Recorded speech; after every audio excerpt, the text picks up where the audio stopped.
కలెక్టరేట్కి వచ్చి private school యాజమాన్యాలు చేస్తున్నటువంటి దోపిడీ గురించి కలెక్టర్ గారిని సంప్రదించి వారికి వినతి పత్రం ఇవ్వడం జరిగింది. చూస్తూ ఉంటే ప్రభుత్వము ప్రైవేట్ యాజమాన్యాలకు సూచించిన విధంగా 25% సీట్లని పేద బడుగు బలహీన వర్గాలకి, బిలో పవర్టీ లెవెల్ కింద ఉన్న వాళ్ళకి ఉచితంగా కేటాయించవలసి ఉంది.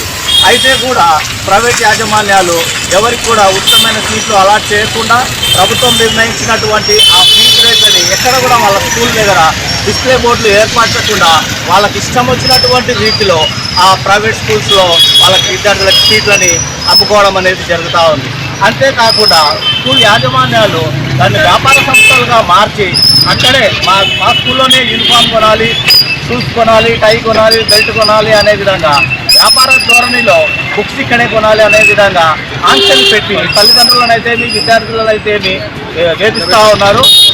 వీటి మీద చర్యలు తీసుకోవాలని ఇందాకనే మేము కర్నూలులో కలెక్టరేట్లో సంప్రదించి కలెక్టర్ మేడం గారికి పత్రం ఇవ్వడం జరిగింది.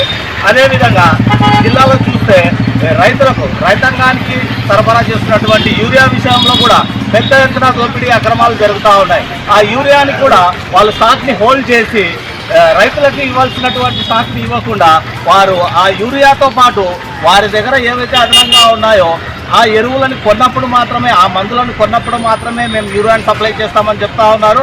దానికి ప్రభుత్వ అధికారులు చూస్తూ మిన్నకుంటున్నారే తప్ప సామాన్య రైతుకు అండగా నిలబడడం లేదని తెలియజేస్తూ రాబోయే కాలంలో ఇదే విధంగా చేస్తే బహుజన్ సమాజ్ పార్టీ ఉద్యమం తీవ్రం చేసి రాబోయే రోజుల్లో ప్రభుత్వం మెడలు వచ్చుతామనేది తెలియజేస్తున్నారు. నా పేరు అరుణ్ కుమార్, కర్నూలు జిల్లా ఇన్ఛార్జ్ బహుజన్ సమాజ్ పార్టీ.